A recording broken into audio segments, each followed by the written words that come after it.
Cathy came out and said, I'd never said things about Caitlin Clark that Nafisa mentioned. Nafisa apparently canceled the meeting. So we've got all the drama now coming in 3, 2, 1. Hello, I'm Scott Soshnick. And I'm Eben Novi-Williams, and this is the McJesus Returns Sports Business Podcast, the Sporticast. Not going music, but name that movie, Eben Novi-Williams. What is slashing? Slashing is like that, Oh, and, classic. Slap shot. There's a penalty for that. Good. So you can get it right in the first thing. I can name that movie anyway. Also, oh, like that. Like this. Like that. You do that, you go to the box, 2 minutes for yourself, you feel shame. Okay, cut it off. No shame in Edmonton. Nothing but unabashed enthusiasm. That seismic roar you hear from Alberta is Connor McDavid telling the world that he's in for a couple more years with the Edmonton Oilers. Yeah, two big things here. So the deal point, 2-year extension, $25 million. That's, I can do that math, Scott. That's well done, Eben. A year. One, on the dollar sign, that is a steep discount for who is basically unanimously the best hockey player in the world. We saw Kirill Kaprizov, another great hockey player, sign a long extension for $16-17 million a year a couple weeks ago, Scott. There was obviously could have been more on the table for Connor McDavid here. Taking a discount here to stay in Edmonton is certainly a signal to fans that he wants the team to have a bit more money to spend around him, perhaps for a goalie. We can get to that in a second. Mm-hmm. But this is the kind of hometown deal that every local fan wants its star player to take. The other side of that coin, Scott, is that a 2-year deal is not a very long deal.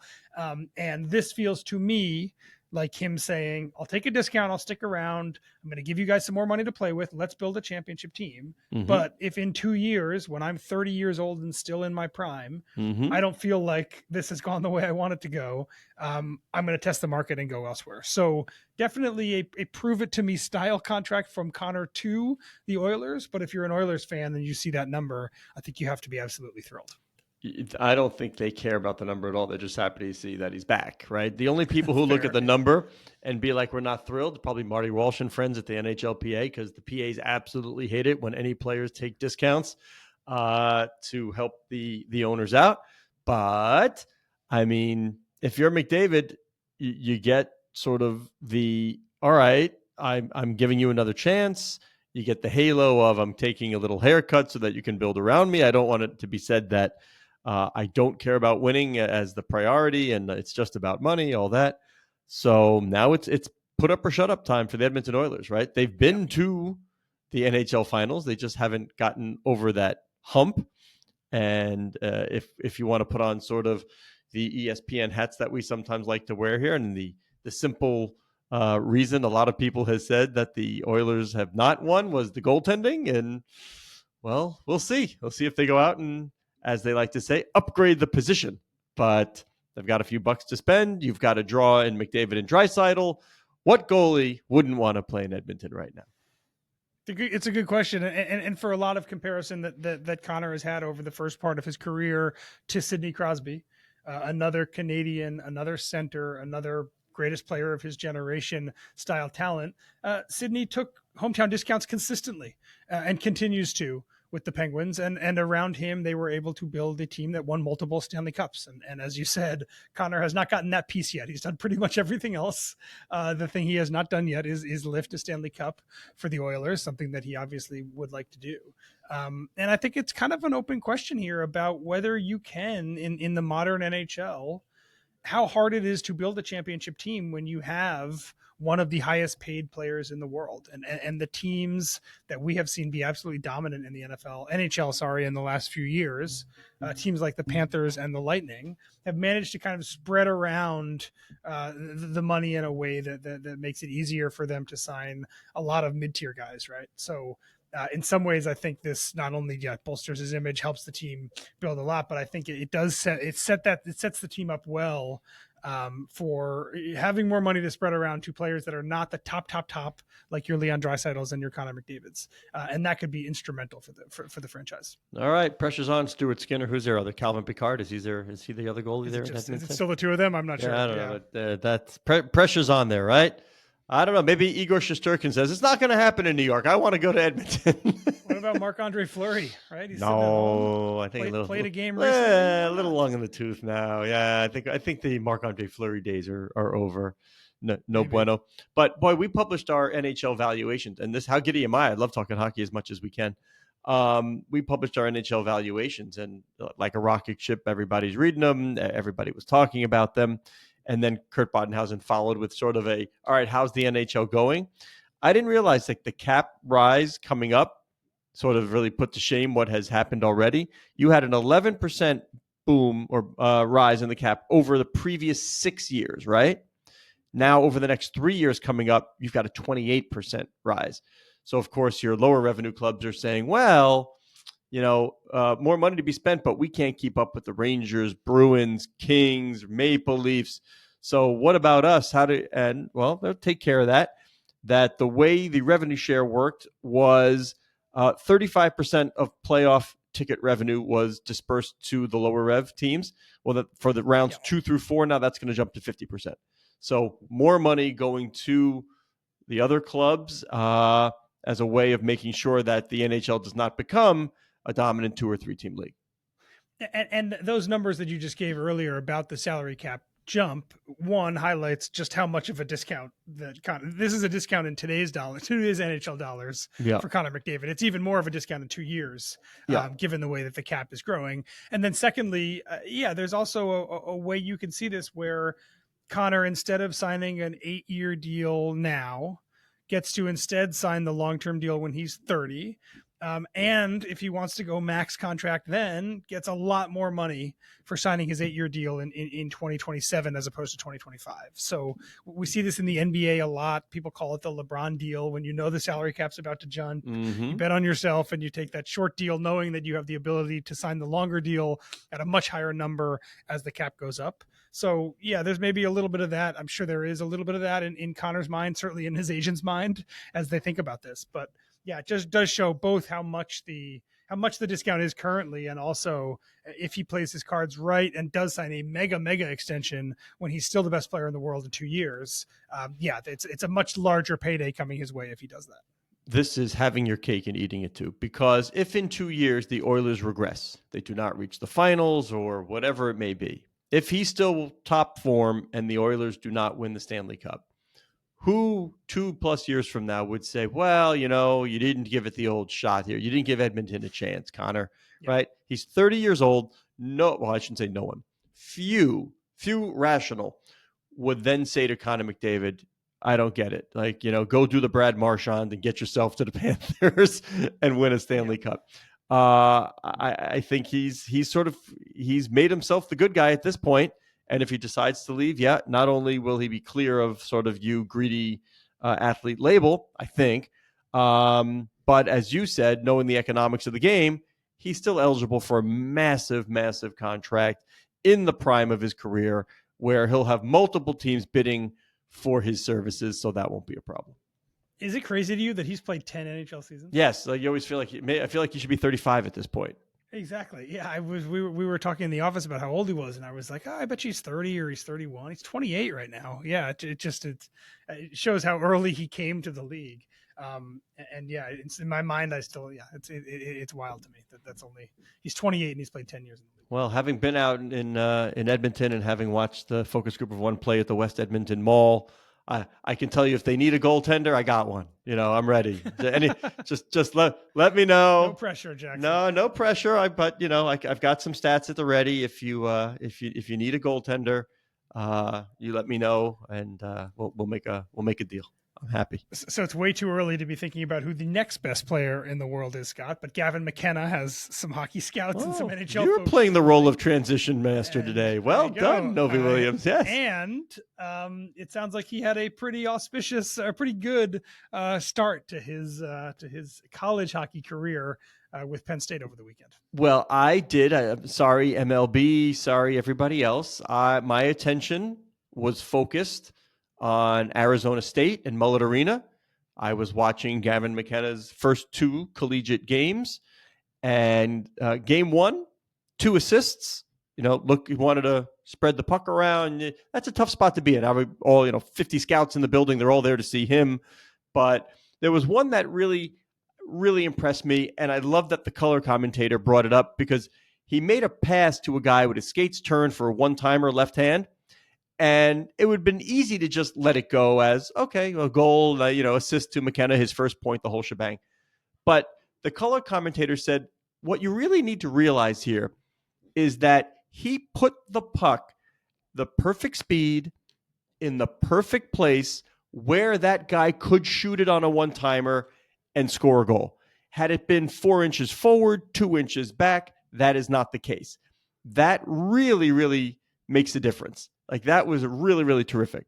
Then you watch him in the second game, and I don't know who these fools are rooting on Arizona State, but to start chanting overrated to a guy like McKenna, it's just a bad idea. Then he was the recipient of the pass, knee down, one-timer, far post, in and out of the net. Boom, thank you, victory. And he skates off the ice with the things down the horns. Thank you very much.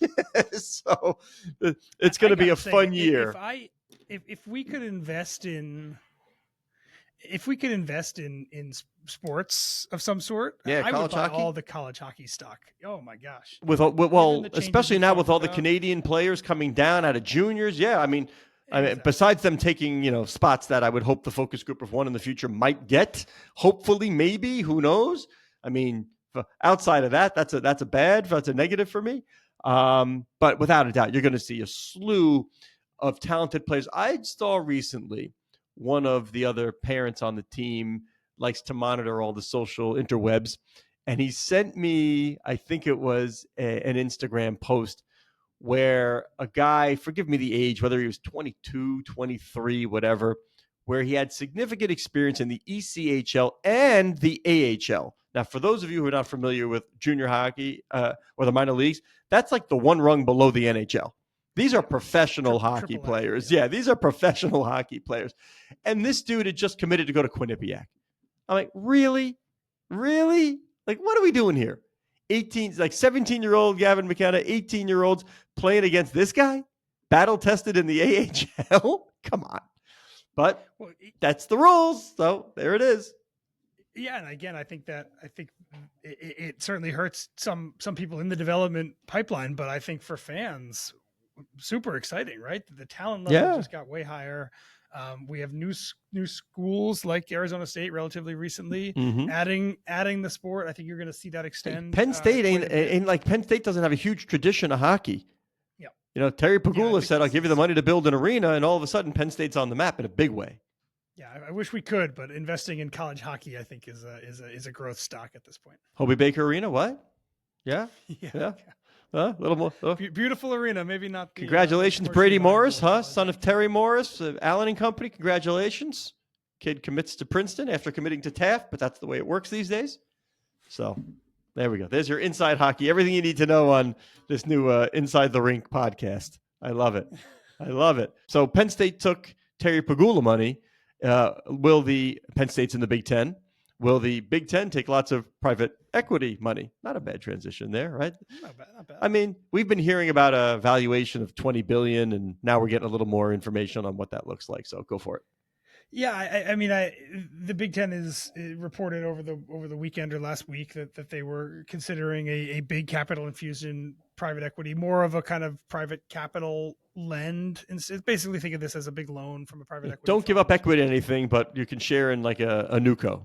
Exactly. And it seems like they're maybe far along in that process. I've heard some mixed things, but everybody worth anything in college sports has spent the last 2 or 3 years considering all of these things, right? Talking about both at the school level, private equity and private capital, at many of the conference levels, private equity and private capital. These are hard deals to get done. At the school level, you have public institutions, you have private institutions, you have for-profit entities in whatever entity you're going to create this private capital lend into. You have weird structures of athletic departments. You have, in certain states, you have DSOs where the athletic department is a separate entity. There's just all these thorny issues. And then at the conference level, you have a big range of schools with a big range of resources. And if you take the Big Ten here, you have schools like Ohio State and Michigan, which are making $200+ million in revenue from their athletic departments every year, and they don't need any money from the academic side of the building, and they're doing quite well athletically, and they have a huge advantage over some of their peers. And then you have schools at the other end, like your Rutgers and your Maryland, which make probably half to a third of the actual amount. Remember years ago the story when Rutgers was yanking phones out of professors' offices, and yet they were subsidizing the athletic department? Yeah, I don't think that looks too different right now. Yeah. I think I bet you there's a lot of budget cuts happening on the Rutgers academic side, but the athletic department is still heavily leaning on to the tune of tens of millions of dollars every year, money coming from the academic side to help balance the books. Student and fee at work. Making those two groups happy is a tough proposition. And I imagine that is the hang up in some of these deals, is trying to figure out what you're giving up on the back end in terms of revenue share for the next 10 or 15 years just to take on this $2 billion of money. And also how you divvy that up in a way that makes Ohio State and Michigan happy, but also makes UCLA and Rutgers and Maryland happy. And that's a tough one to share, or a tough one to figure out. I think secondly, Scott, what has me thinking about this is exactly what Larry Scott at the Pac-12 was trying to do 8 or 9 years ago. Mm-hmm. And not only was laughed at, and there were other issues, obviously, with Larry Scott's leadership of the Pac-12, but this idea is not a new one. In fact, the Pac-12 was trying to do this a while ago. I think you could maybe write some alternative history where that deal happens, they get money in. They were already talking to Texas and Oklahoma about leaving the Big 12 to go to the Pac-12 and not to the SEC, where they eventually landed. There's some alternate universe where this idea of private capital in college sports was more acceptable back then, and the Pac-12 got a deal done and then used that money to lure some of the big schools that ended up in some of these other conferences. And maybe you do have a super conference out West in a way that you obviously do not have anymore. But I think you and I agree, we're going to see private capital and private equity deals in college sports at some point soon. It seems like nobody wants to be the first mover. It seems like there's definitely fear of proximity. But by the way, that's weird. That's weird in an industry and a specific job group where people covet first mover status, saying, look how creative I am. Yeah, in some ways. I mean, I think in some ways college sports has kind of bucked that tradition. I mean, it's been a legacy business for a really long time. And what we typically see, and I would actually expect the same thing to happen here, is that once one domino falls, there is like a frantic scatter and we saw this with conference realignment. The minute one team decided, oh, you know what, we're moving from the Big 12 to the Big 10 or whatever it is, then in like a matter of days, it's like, I mean, the Pac-12 died in an afternoon, essentially, right? Mm-hmm. When one domino set off 2 or 3 others, and suddenly they went from 10 teams to 2. Two very big dominoes. Two big ones. Yeah. Two really big dominoes. Yeah, so in some ways, I think that is probably what's going to happen. And I will be curious if the Big Ten gets this deal done, or if you see an athletic department at some point soon willing to be the first one to sign up and say, look, here's what we're going to give away. It's basically a loan, right? And I think people are in some ways afraid of the. Well, we've seen this in like La Liga.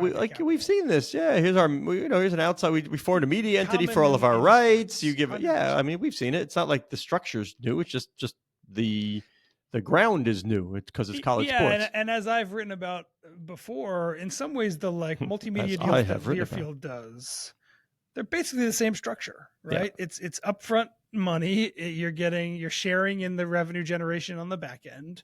They're long-term deals. They give the athletic department some sort of financial stability and consistent revenue understanding. And then on the back end, Learfield gets, in an ideal world, gets more money out of it because they're doing a lot of the work and they're fronting a bunch of the capital. They're not exactly the same, but they're not that dissimilar. So this is a structure that exists in college sports already to a degree. Learfield's also been backed by private equity for more than a decade at this point. So Yeah. there's also that. But at some point soon, we're going to see it. But it's and- just and a I would different not be pool shocked of if money, this so you Big Ten can't deal is say the that. thing. Different pool of money. All right, so Different pool of which money, brings me here, poke holes in my argument. So I went to the Google as you were talking for quite some time there. Not that I missed it. Top endowments as of 2023-24. I mean, everybody knows Harvard, number one, $53 billion. And number two, University of Texas system, right? $47.5 billion. Yale, $41 billion.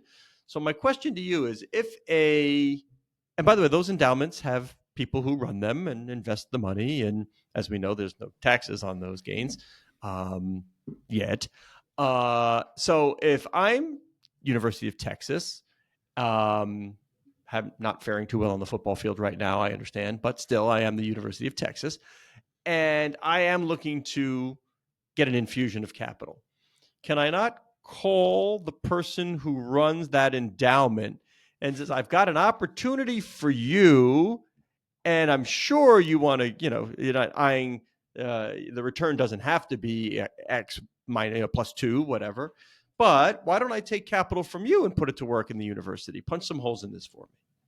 I mean, I think the easy answer is no, you can't. I mean, the endowments they're not like slush funds for the university to appropriate as they want. No, but they can go buy publicly traded companies. They can go buy T-bills. They can go buy, so why can't they say, well, this is just a different venture and I'm going to throw some capital this way? I'm sure there's a lot of people who are looking at this exact question and trying. Some of this may vary school by school. It may vary state by state. It may depend on how endowments are set up. But I think you're hitting on exactly the point of what makes Janet these Lauren deals on line one at the conference level so difficult, which is that you have schools like UT, and you mentioned that that's the system. That's not just UT, but UT has a massive endowment itself. And you have them in a conference with schools that I don't know off the top of my head what Mississippi State's endowment is, but I imagine it's significantly smaller than what UT has. So you have different schools in the same conference that have different access to different money. Lending capacity, I imagine, for a school like UT or a system like UT, very different than a school like Mississippi or Mississippi State. So the ability to just get a loan probably looks a little bit different for those two institutions. So the cost of capital across different schools is very different. All right, I went to the Google again, though, Eben. You ready? Can I read the AI overview? And we know they're not always accurate, but this is all that came up right now. We can go pull it and find out. I shudder about this. Yeah. No. It's very fun. This is fun. So Harvard's endowment investments are managed by the Harvard Management Company, HMC, heavily allocated to alternative investments like private equity and hedge funds, alongside public equities, real estate, bonds, natural resources. As of the 2024 fiscal year, the endowment stood at approximately $53.2 billion. Return was 9.6%. That's pretty darn good. Private equity, 39%, hedge funds, 32%, public equities, 14%, real estate, 5%, bonds, 5%, other real assets, 3%, cash, 3%. Hell yeah, get me a piece of this athletic department. Come on now. Diversified, yeah. Yeah, hell yeah. Or like how about I good. go into the fund that's going to lend money to the athletic department? How about that? Can I do it that way? Right? Am I already there? See that. Yeah. So Harvard could be investing in the Big Ten. That's the story we need to get when we go see which funds are doing it right. Depending on who this is, let's say it's CVC or let's Apollo. say. Yeah, there's a very good chance that there's endowments that are invested. Well, that's a story we need to write, right? Broader companies. We have to write that story. We should. Yeah, that's a good idea. That's a good idea. I could get one Nobody good stole idea that a week, idea. and I got mine on Monday, baby. Done. Got called shotgun on that idea. Yeah. I just say, do it. Somebody do that. Look it up. I like it. Yes. All right. What else were we going to do? We're going to talk about baseball playoffs. What's going on? Yankees struggling. Oof. Beat the Red Sox, and then I was driving home from a hockey game in Scranton Wilkes Barre. Somebody told me you can actually take it in the office. Somebody said there's a tour for the office. I don't know if that was true, but they said. Yeah. But I was driving home, just as luck would have it, with a fellow father on the team who's from Toronto. And we were just around Poconos, and you'll know this. You can't get a damn radio station there. No signal. I couldn't check, whatever. So I said, let's have fun. Let's go old school. It's like, kids, don't even check. When we, 15 minutes from now, we'll get to a spot where, and we throw the radio on or whatever. It was like, at 9-0 Blue Jays. We're like, what? Is this a replay of the first game? Oh, my Lord. So needless to say, he's very happy. I don't think baseball or the networks want to lose the New York Yankees for Toronto, but hey, no, it is what it twiz. That's not looking good right now. The one I'm looking out west as something that I'm intrigued by. The Dodgers obviously swept the Reds. They're up right now. Big game one win. Yeah, big game one win against the Phillies. One game on the Phillies. The Brewers obviously had the bye as the number one seed. If the Dodgers win the hold on. If the Dodgers win the World Series, I'm gonna be annoying about this, so just prepare yourself. I'm going to attach Tay in front of everybody's name for a week. To Eben. You will be to Eben. Just so you know, I did it I've been doing that to myself at home. Like I'm watching, I'm like, hey, Oscar's great. Hey, to Jackson. Hey, to Kim. I'm going to do this at the office for a week if they do this. I like this. The point I was going to make about the Dodgers is that the Dodgers' highest payroll in baseball, obviously, highest by far of any team that made the playoffs, because the Mets were fairly close and didn't make it. And then on the other side of the National League draw, you have the Brewers, the number one seed, getting a lot of attention right now as the new age Moneyball story in baseball. Did not spend anywhere close to not only what the Dodgers spent, but didn't spend anywhere close to what most of the NL playoff teams spent, and a number of NL teams that didn't make the playoffs. But I like the narrative if they meet in the NLCS. I like this idea of new royalty, spend as much as possible LA Dodgers versus plucky Brewers who have maybe cracked the code on how to spend half as much and still field a pretty good team. I think there's something kind of nice and symmetrical about that happening. Mark Adonacio versus Mark Walter. There you go. The battle of the marks. Wouldn't bet against the Dodgers in that, just because we've seen this before. Yeah, and I would like to note, by the way, even though we say they're the highest spending team by far, blah, blah, blah, blah, blah, they are raking in the cash. I just want to say, a lot of teams you'll say you're spending like crazy. You got luxury tax crazy. They're not making, but they are making beaucoup dollars. Yeah. At some point, as Kurt talked about when he did valuations earlier this week, he's starting to get calls about if trajectories hold, do the Dodgers pass the Yankees as the most valuable team in baseball? Yeah. It would not shock me if that were to happen in the next 5 years. I mean, the Shohei deal is paying off tremendously. Number of sponsors, incredible. I would say if and when they develop that real estate, the parking lots around Dodger Stadium, because as you know, Kurt, it includes all the ancillary businesses. And right now it's just land value. There is no ancillary business to it, but one of these days is going to be something. 50% go to the Dodgers, 50% go to their former owner. So that would certainly be a catalyst that could help it happen. What else did we write down? What do you want? Oh yeah. The Nafisa Collier and Cathy Engelbert imbroglio. I did not get to that earlier. Yeah. Yeah. I mean, Nafisa, she went in heavy on Cathy. I mean, she just had the worst leadership, and I know there's collective bargaining going on, and man, a little bit of an unfair fight in that Cathy can't come out swinging and start criticizing players. And, but I mean, it was clearly targeted at the commissioner, saying this is the word. And this was about refereeing, by the way, that almost like the league doesn't care about players, worst leadership out there. Cathy came out and said, I'd never said things about Caitlin Clark that Nafisa mentioned. Nafisa apparently canceled the meeting. So we've got all the drama now. Usually enough just to have collective bargaining drama, but now you've got this as a side show to the collective bargaining, and boy, it's a tough spot for Cathy Engelbert to be, because she's got to go to that table and hammer out a deal. That's for sure. You've covered more labor negotiations than I have, but it does always feel like if you get towards the end of when the deadlines start actually coming up, and the WNBA's deadline technically at the end of this month, if there is not a new agreement in place, a work stoppage, quote unquote, begins. That's the off season, but there is a deadline at the end of this month. It always feels like things start to spill over into the public just a little bit more. We don't know, obviously, what Cathy did say to Nafisa, or how much of what Nafisa passed on is accurate or inaccurate about it. I think in some ways it doesn't matter. Like the die has cast so much in the form of the players in terms of how much the public is on their side. Mm-hmm. It was amazing to see how quickly after Nafisa said this, other players came out.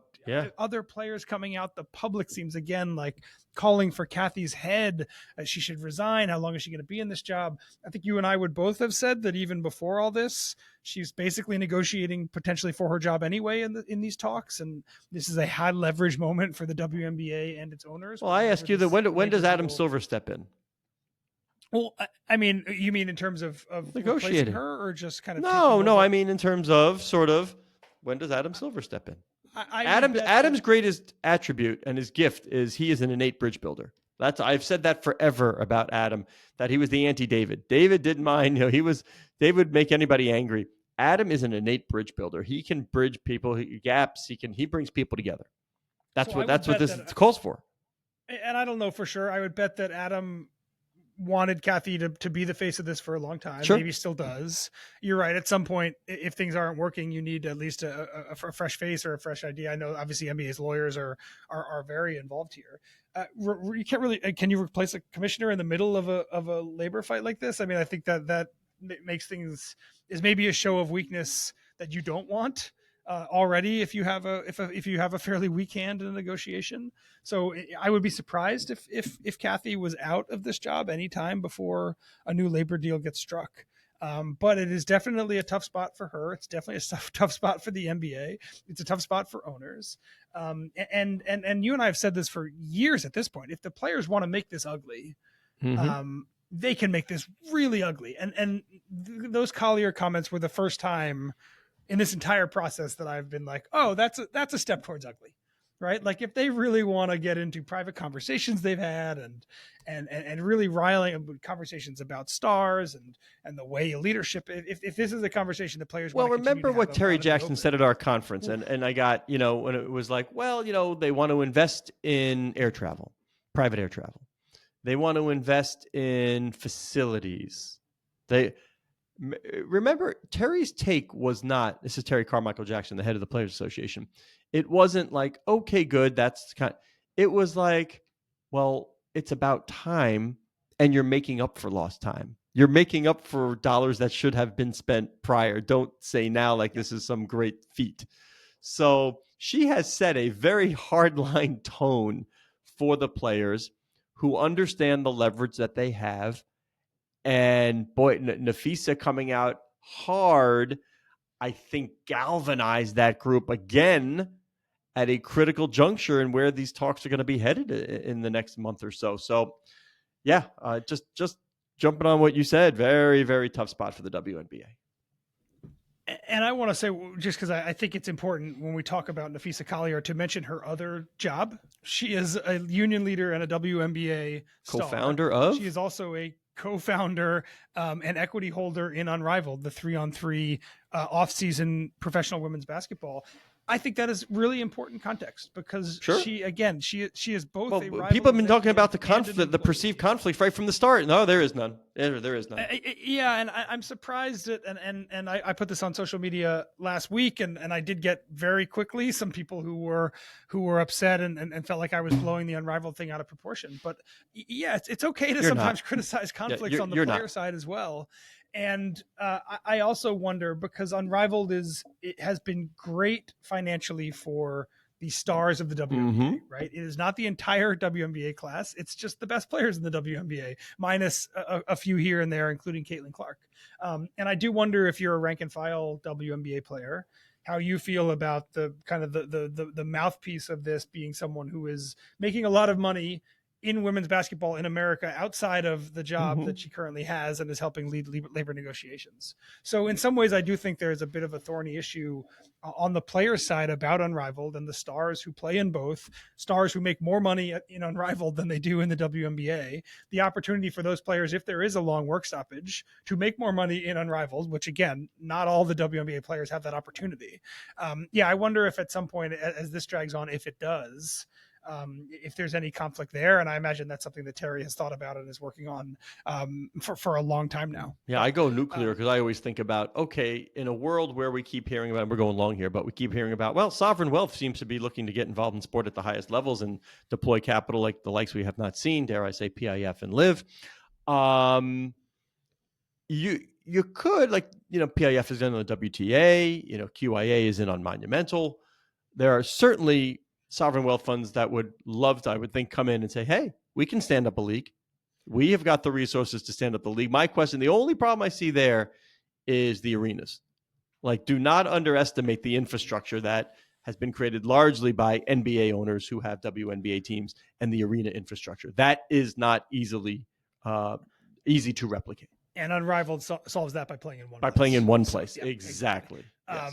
Yeah, and we'll close on this, but I doubt that Maverick Carter listens to the show, Scott. But if he did, why are you so negative? Why doesn't Maybe Mav he listen is. to our show? What's Mav going will on, listen Mav? to the show. The oft rumored, long discussed professional basketball offshoot that Maverick is advising and helping raise money for. My understanding is they were also looking at simultaneously launching also a women's league. Mhm. So that idea, and I'm sure they've been in the Middle East talking about potential investment. That idea that there is an opportunity here in the W's weakness for another professional women's basketball league to stand up fairly quickly. That is an idea that is being discussed in financing and sports circles around the world. Maybe currently. Jessica Gelman can tap the Harvard endowment. There we go. Just having some fun. He is Scott Soshnick. 2 minutes. You feel shame. On Twitter at Soshnick. I am Eben Novi Williams. Find me at Novi_Williams. Nice the show to is go. produced. Eben, Justin putting a bid in on a house today. Thank you very much. Exciting. Justin, Very exciting. Good luck. Sebastian Milo, Carol Winston. Are we feeling good about it? I don't know. That you can follow Tough real the show estate at market. Sporticast, which is Tough the hub real of the estate Sportico media.